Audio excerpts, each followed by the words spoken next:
Dentro de un instante vamos a los usuarios convencionales. Antes, y siendo como ha sido, ¿verdad? La semana, anunciábamos ayer que hoy, hombre, usar no, coracero. Porque esto hay que entrar a fondo y despacio en todo lo que está pasando para ver qué entendemos, si conseguimos entenderlo, ¿no? Hay un montón de frentes abiertos y por eso nos resultaba extremadamente importante contar con el juicio de Ignacio García Valdecasas, embajador de España R. ¿Qué está pasando, Ignacio? Muy buenas noches, Sí. Bueno, mil gracias por estar con nosotros hoy aquí, bienvenido una vez más y casi te diría, empieza a hablar por esa boquita. Lo que ha pasado en 8 días ha sido brutal. Sí, muchas gracias al gato y un saludo a la audiencia. No, la introducción que tú has hecho es muy oportuna y muy acertada. Estamos desorientados, todo el mundo está desorientado. Y para intentar orientarse tenemos dos ejes. Por un lado, entender lo que es la política americana de política exterior y luego lo que es el relato, lo que tú has dicho que es el relato y el uso fundamentalmente de la mentira. Sorpresa por lo que ha hecho Trump, sin duda, pero porque tenemos un poco memoria de pez y no vemos que a veces los norteamericanos pues, dan en su política exterior algún bandazo. Se firmó el acuerdo de Irán para evitar que Irán llegara al arma nuclear con Obama, llegó Trump y anuló el acuerdo. El Estados Unidos ha estado entrando y saliendo de la UNESCO, pues según han venido las distintas administraciones.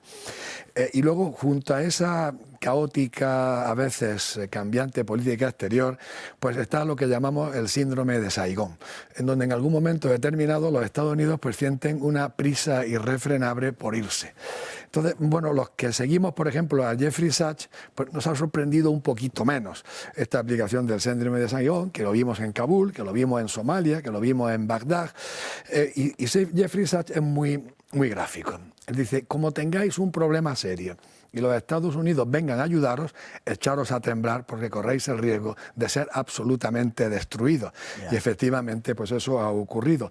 Y luego, esa es la primera parte de por qué nos cuesta trabajo entenderlo. Los que hemos estado siguiendo algunas informaciones alternativas en canales de YouTube, en canales de Telegram, no sin dificultad, este bandazo nos ha sorprendido un poco menos. Pero las mentiras nos han afectado igual que a todo el mundo. A mí me han engañado en algo que yo he estado 45 años trabajando en mi profesión y luego me he dado cuenta a los pocos días de que efectivamente me estaban engañando. La mentira es consustancial a la guerra. Claro. Es consustancial a la guerra. Es un arma más. Es un arma de la guerra. Claro. Y ya hace 2600 años Tucídides lo explica con detalle en la guerra del Peloponeso. O sea que no hay que escandalizarse. Es normal. Y es que creo que a veces hasta necesario utilizar la mentira como arma de guerra. La interpretación que el Estado Mayor alemán durante la Primera Guerra Mundial y el final de la Primera Guerra Mundial ofreció a su opinión pública de que la guerra la había ganado Alemania era una enorme mentira. Pero el pueblo alemán estaba absolutamente convencido. Pues, lógicamente, cuando llegó el Tratado de Versalles, las reparaciones de guerra, las ocupaciones de las minas, pues claro, eso inevitablemente iba a producir un efecto. Y el efecto pues, se llamó Adolfo Hitler. Entonces, la mentira está en la guerra. Lo que tenemos que saber, no podemos evitarla y a lo mejor quizás no debemos evitarla. Lo que tenemos que hacer es conocerla. Entonces, en la guerra de Ucrania, desde el año 2004 hasta la última mentira, que se la ha inventado Trump, la vimos ayer en vivo y en directo, pues hay toda una serie de mentiras. Incluyo en la palabra mentira las medias verdades, las manipulaciones, las tergiversaciones, los ocultamientos, para simplificar, llamarle mentira. En el momento en el que seamos conscientes de las mentiras en las que nos han estado engañando, y a mí el primero, pues podemos entender mucho mejor lo que está ocurriendo y quizás intentar entender lo que va a ocurrir. Vale, seguro que esté usted preguntándose, que empiecen a contar esas mentiras. Bueno, seguramente no tendríamos tiempo suficiente, pero mentiras sobre la guerra de Ucrania. Olvídese usted de que hayan buenos y malos. En general, en cualquier cosa, olvídese usted de que hayan buenos y malos, porque lo que son intereses concretos materiales y con frecuencia igualmente legítimos, pero esta es otra cuestión, es moral, ¿verdad?, en juego. En el caso concreto de la guerra de Ucrania, lo que hemos asistido desde hace un cierto tiempo, y aquí es donde yo no veo claro el hilo, es a una, ¿cómo decir?, una alternativa del interés no tanto ucraniano como de las potencias que le rodeaban en su relación con Rusia o contra Rusia. Quiero decir, no tengo muy claro que hayan seguido una política siempre coherente a lo largo del tiempo respecto a Rusia. No, no, eso es cierto. No, no ha habido una conspiración, no ha habido un diseño. Ha habido algún diseño de algunos autores, como de Dzerzhinsky, pero lo que ha habido son iniciativas que en un momento determinado u otro pues han llevado a la guerra con Rusia. Eso es evidente. Intervenciones que quizás nos podíamos haber evitado. Nos podíamos haber evitado el Maidán 1 y sobre todo nos podíamos haber evitado el Maidán 2, que se construyó sobre una gran mentira. La gran mentira de que no había habido una quiebra del Estado de Derecho en Ucrania, que había sido una revuelta popular, como si las revueltas populares no pudieran ser quiebra del Estado de Derecho, como ocurrió en San Petersburgo en el mes de febrero y en el mes de octubre de 1917. O sea, ahí ha habido una intervención que podíamos habernosla evitado. Occidente ha empujado con... Bueno, Occidente... A esto me refería precisamente. Es decir, tú tienes, cuando sigues la historia desde, digamos, ampliando el foco, en el caso concreto de Ucrania, tienes un poder local ucraniano extremadamente inestable, porque ves que hay oligarquías peleándose permanentemente, unas oligarquías prorrusas, unas oligarquías propiamente ucranianas, dentro de estas a su vez, bueno, aquello ha sido un contradios, y otro poder externo manejándolo, pero no siempre en la misma dirección. Y el resultado ha sido, al final, la emergencia, la creación de... literaria de un personaje como Zelensky, que es una creación literaria. Claro, absolutamente. Hasta el año 2013, la relación entre la Unión Europea y Rusia era una relación súper estrecha, con un nivel de... Ahora, han desaparecido las páginas, en la página web de la Unión Europea, han desaparecido muchas páginas sobre cuán estrecha era la reunión, 2 cumbres anuales, reuniones de ministros por grupo, estuvieron a punto de suprimirse la obligación del visado. Las inversiones en el año 2013 creo que fueron superiores en la Unión Europea en Rusia que la Unión Europea en Estados Unidos, y incluso los intercambios comerciales. ¿Qué ocurrió después? Bueno, pues había otras fuerzas que empujaban hacia otro lado, y ese fue el Maidán. El Maidán, otra de las mentiras, de que si quieres que hagamos la lista, el nuevo gobierno que fue diseñado por Victoria Nuland, eso ya lo sabe todo el mundo. Hizo, ¿Cuál? No lo sabe todo el mundo. ¿Cuál iba a ser el gobierno? Esto es una cosa mía, yo ya que lo siento interrumpirte, pero me parece que hay que subrayarlo porque yo he constatado que es que no lo sabe todo el mundo, me parece que lo sabemos 3, o sea, Ignacio, otro y yo. No, exagero, pero muy poca gente sabe algo que además fue público porque quedó grabado, que es la intervención de esta mujer, que después alcanzaría puestos aún más altos en la administración norteamericana, cuando le pregunta al embajador norteamericano allí qué va a decir la Unión Europea. Sí, dijo una grosería que no puedo repetir, en el Estaban hablando manifiestamente de que los Estados Unidos habían promovido la... y además nombraron el gobierno después de una revuelta popular que echó a un presidente que era legítimo, legalmente elegido, democráticamente elegido, y que había sido bendecida su elección por absolutamente todos los observadores de la tierra. Entonces fue ya una primera gran mentira. Otra gran mentira fueron los acuerdos de Minsk. Yo estaba en Moscú destinado en aquel momento y estábamos estudiando con toda intensidad por qué no entraban en vigor los acuerdos de Minsk, qué pasaba en la frontera, qué quería Rusia, qué quería Ucrania.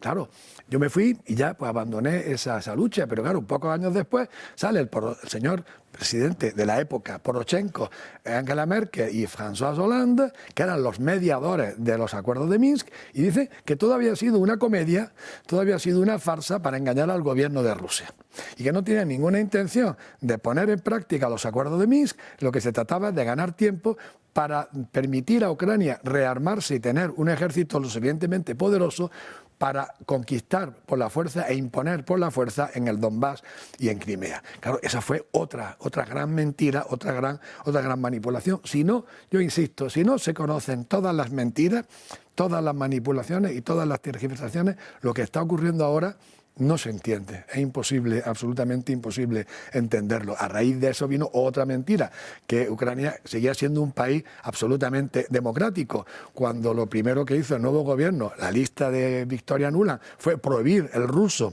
en un país donde quizás más del 50% tenía el ruso como lengua materna y lo usaban como lengua vehicular el 70 o el 80% de la población. Y luego la represión física. La primera protesta que hubo contra el golpe de Estado del Maidán fue en Odessa.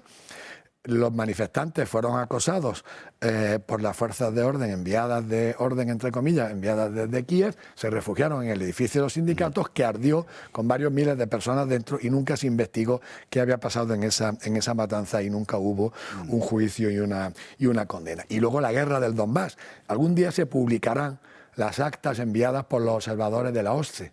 Yo no las conozco, no he hablado con ningún observador de la OSCE, no tengo un conocimiento directo, pero sí tengo un conocimiento indirecto de que en la guerra del Donbass los observadores de la OSCE levantaron actas de verdaderos horrores por parte del ataque que sufrió la población civil del Donbass proveniente del gobierno de Kiev. No es un gobierno nazi, eso es mentira, otra mentira, pero sí es un gobierno que ha desde el año 14, que ha glorificado a algunos nazis. El más chusco, aquel anciano en el Parlamento canadiense, que se le rindió un homenaje porque había sido un luchador antirruso.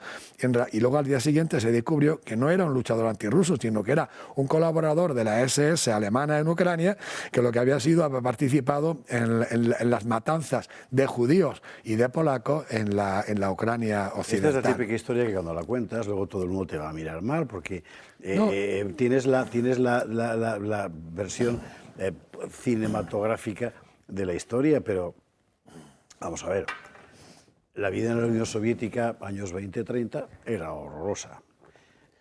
Ucrania, no solo Ucrania, otras repúblicas de la Unión Soviética sufren un programa de extinción física deliberada, programada por parte del régimen, fundamentalmente con la cuestión agraria, que en Ucrania es lo que se llama Holodomor, pero que no pasó solo en Ucrania. Dentro de la revisión, en el contexto de la propaganda de guerra, ahora se ha vendido. En el Holodomor los rusos matan a los ucranianos de hambre. En el Holodomor, los comunistas, Moscú, los bolcheviques, como les llama Putin, para no llamarles ni soviéticos, ni rusos, ni comunistas, los bolcheviques atacaron al campesino ucraniano y al campesino ruso. Exactamente. Y dentro de esos bolcheviques había rusos y ucranianos también. Y, por cierto, muchos judíos dentro de las élites. De tal forma que cuando después Alemania invade, toda esa población que acaba de pasar por todo género de atrocidades, los recibe como salvadores y les ayuda a perseguir judíos. Es así. Yo sé que a la gente esto le quita una película de la cabeza, pero es que la historia europea es muy complicada. Y más vale que podamos entender al mismo tiempo. Por eso en Ucrania ahora, para mucha gente, como la famosa milicia Azov y demás, pues salir de repente con una runa en el uniforme, pues eso es un signo de prestigio. Si no conoces toda esa historia, pues no lo entiendes. Bueno, pues eso. ¿Y eso quiere decir que sean nazis, como dicen los rusos? No. Ese es otro invento. Es mucho más complicado. Un invento por parte, un invento por parte de Rusia para justificar también ante su opinión pública lo que ellos llaman operación especial, que ni es una operación especial ni fue una invasión a gran escala. Esta es otra historia. Claro, esto sí que me gustaría, porque esto es una cosa que yo he defendido aquí y que me han llamado de todo. O sea, la invasión de febrero del 22... exactamente una invasión. No, una invasión no era. Primero, ya pasamos al segunda parte, que hemos hablado de las invasiones de las mentiras de antes de la guerra y ahora las mentiras de la guerra. La primera mentira, que fue un ocultamiento, fueron las negociaciones entre Estados Unidos y Rusia en octubre, noviembre y diciembre del 21, donde Rusia imploraba, por favor, que se detuviera la ampliación de la OTAN, que Estados Unidos había prometido a Gorbachev que no se haría, y ya al final, después de 10 estados más, Rusia imploraba que no se continuara esa ampliación. El siguiente paso era Ucrania y Georgia. Esa negociación tardó mucho tiempo en publicarse los textos, ya después de empezada la guerra, pero hubiera sido importante conocer esa negociación para conocer las preocupaciones, las legítimas preocupaciones rusas en materia de seguridad, porque todas las preocupaciones en materia de seguridad son legítimas y las amenazas tiene que definirlas el que las siente. De eso no hay duda. Las amenazas que tú puedes sentir no las voy a definir yo cuáles son amenazas o no para ti. Eso lo tienes que defender tú. Y luego, la segunda gran mentira vino de la invasión. Putin es un hombre muy culto. No va a invadir un país de más de 1 millón de kilómetros cuadrados con un ejército de 90.000 o 200.000 personas. Hitler invadió Polonia que era más pequeña, la Gran Polonia de aquel momento, más pequeña que la Ucrania actual, con un ejército de 1,5 millones de soldados. Putin se equivocó, porque Putin lo que pretendía era simplemente, se equivocó en parte, porque lo que pretendía era cambiar el régimen en Kiev, escenario A, y si fallaba el escenario A, ir a un escenario B, que ese fue el que consiguió obligarle a negociar. Falló el escenario A de tomar el poder en Kiev porque los americanos, a través de inteligencia propia o satelital, subieron de todos los movimientos rusos, impidieron que el aeropuerto fuera tomado por los helicópteros de asalto rusos, no pudieron llegar las tropas transportadas, la quinta columna que sigue habiendo prorrusa en Kiev no pudo actuar, no hubo cambio de gobierno como pretendía Putin, pero sí, esa absurda cadena de tanques, que eso se acuerda todo el mundo, lo que sí obligó al gobierno de Zelensky a llegar a Estambul, y primero en Minsk y después a Estambul, y alcanzar un principio de acuerdo entre Rusia y Ucrania. Un principio de acuerdo de paz, en la que se hubiera respetado la integridad territorial de Ucrania, salvo Crimea, que es un problema que se dejaba a calendas grecas, pero se dejaba abierta su solución, y el resultado era la preocupación fundamental de Rusia en las negociaciones con los Estados Unidos en octubre, noviembre y diciembre del año 21, que era volver a la neutralidad de Ucrania, que estaba en su constitución y en su declaración de independencia, y la no pertenencia a la OTAN. Fue la OTAN. Eso ya no lo discute nadie, porque la última que lo ha reconocido ha sido Victoria Nuland, y está en YouTube para todo aquel que quiera oírla. Victoria Nuland ha reconocido que convencieron o aconsejaron, los políticos y los diplomáticos, pues a veces usamos un lenguaje un poquito ad hoc, que convencieron a Zelensky de abandonar esas negociaciones de paz que han sido confirmadas. Estamos en Estambul, primavera del 22. Muy poquitos meses. Un mes y medio, no llegaba a 2 meses. Y llega a un principio de acuerdo. Y eso lo ha dicho Alexei Aristovich, David Arhamia, aparte de los ministros turcos, del primer ministro israelí que estaba por allí, Neftali Bennett, y al final la última que lo ha reconocido ha sido Victoria Nuland herself, ella misma, que convencieron o aconsejaron a Zelensky abandonar las conversaciones de paz y seguir la guerra. El general alemán, que siempre se me olvida el nombre, que tú me recuerdas, Harold, dijo que fue jefe de Estado Mayor alemán y presidente y jefe del comité de la OTAN, dijo que todos los muertos, lo dijo clarísimamente, me parece muy fuerte, pero bueno, me siento en la obligación de repetirlo, que todos los muertos rusos y ucranianos a partir de esa fecha caen en la cuenta de resultados de la OTAN y en especial del Reino Unido y de Estados Unidos, porque fue Boris Johnson el que se reunió a solas con Zelensky para convencerle, obligarle, amenazarle, adularle para que continuara la guerra, y le dio todo tipo de seguridades falsas y le hizo todo tipo de promesas incumplidas.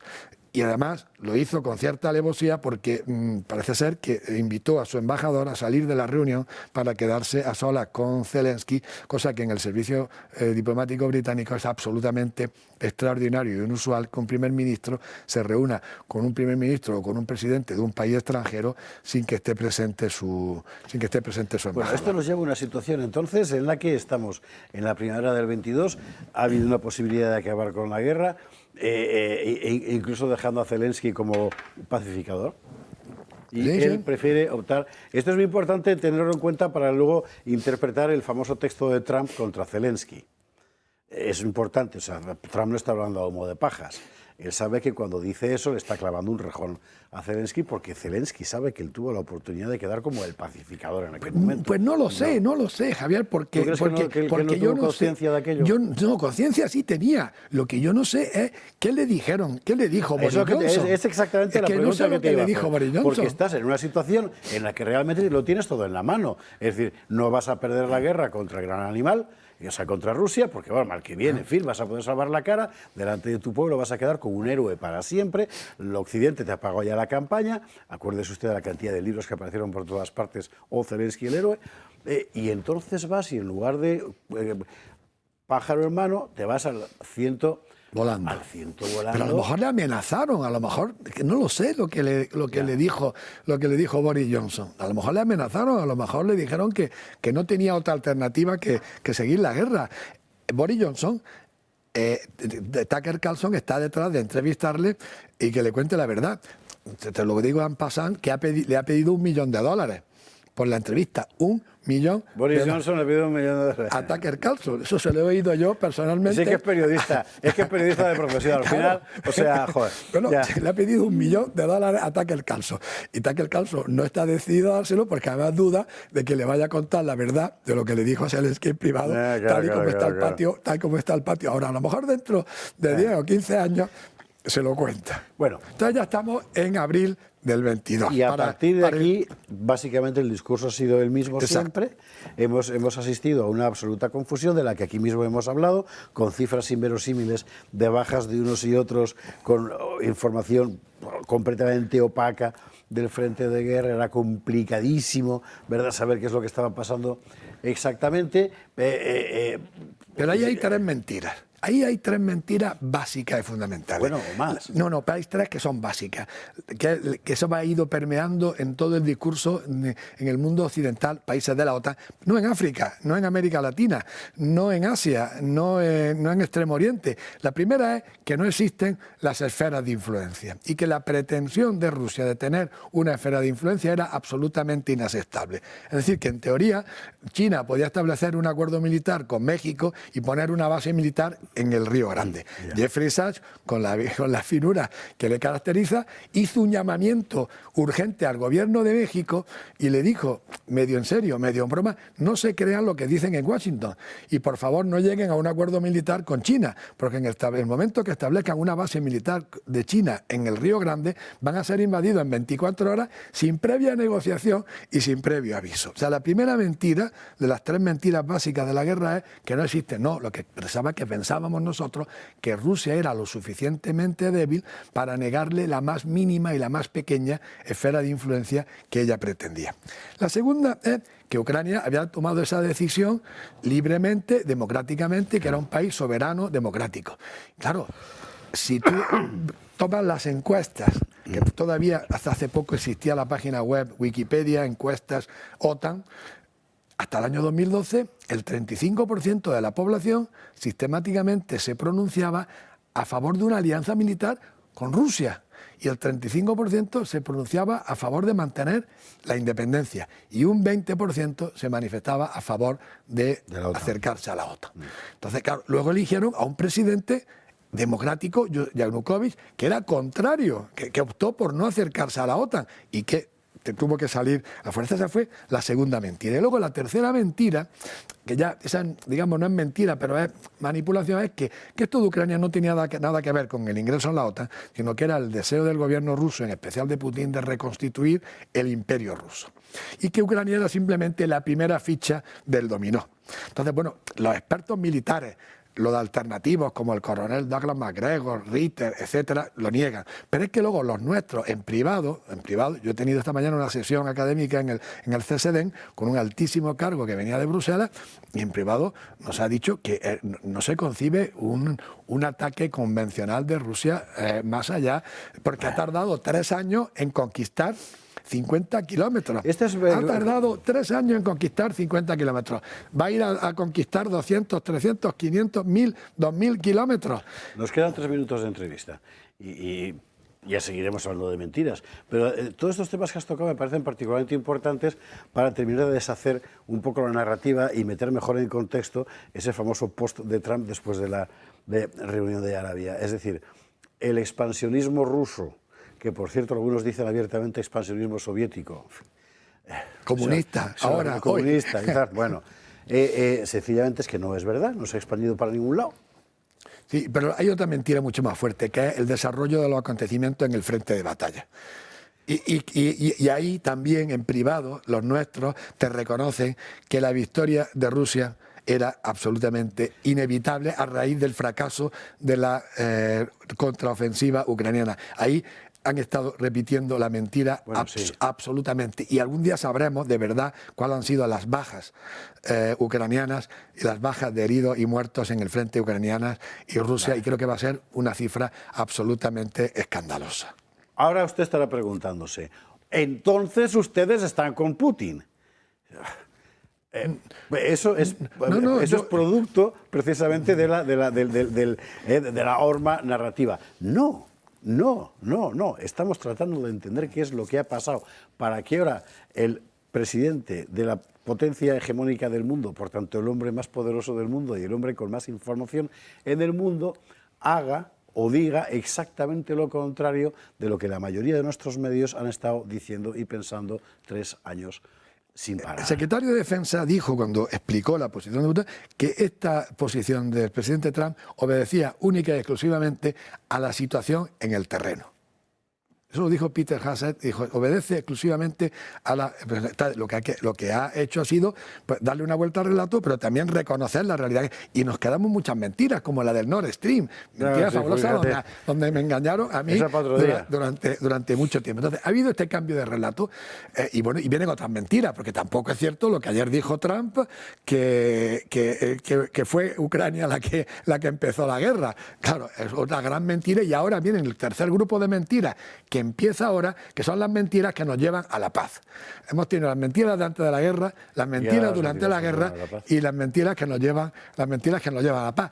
Y yo puedo decir que a mí no se me puede acusar de pronada porque nada más empezar la guerra yo escribí un artículo que me costó muchísimo trabajo publicar en medios casi semiclandestinos, donde yo llegaba a la conclusión de que esa guerra a quien no nos interesaba era a los europeos. Entonces, yo empecé a activarme, a estudiar, a seguir el asunto, porque llegué a ese convencimiento de que la guerra no iba de acuerdo con nuestros intereses, sino que iba claramente en contra de nuestros intereses. Y a mí lo único que me ha movido en todo esto ha sido la defensa de los intereses de España y la defensa de los intereses de la Unión Europea. Y desde el principio vi clarísimo que esta guerra no iba en absoluto a favor de nuestros intereses, sino claramente en contra. Y si quieres otro día más adelante... Y otro día hemos de seguir, porque hemos de seguir descorticando, ¿verdad? Me he dejado muchas mentiras, pero es que si no conocemos... Hay muchas cosas que contar. Si no conocemos las mentiras... Hay muchas cosas que contar. Enumeramos. 1, la cuestión de las sanciones contra Rusia, a quién ha beneficiado y a quién no. 2, efectivamente, el Nord Stream. 3, cuánto hay de connivencia del lobby energético dentro de esta guerra. 4, quién ha comprado ya la reconstrucción de Ucrania desde hace meses, mucho antes de que hubiera ningún conato de paz. Hay mucho que contar, pero eso tendrá que ser en otros programas. Ignacio, muchísimas gracias. Gracias a vosotros y, como siempre, a vuestra disposición, y un saludo a la audiencia del Gato al Agua. Gracias mil. Nosotros vámonos a la publicidad.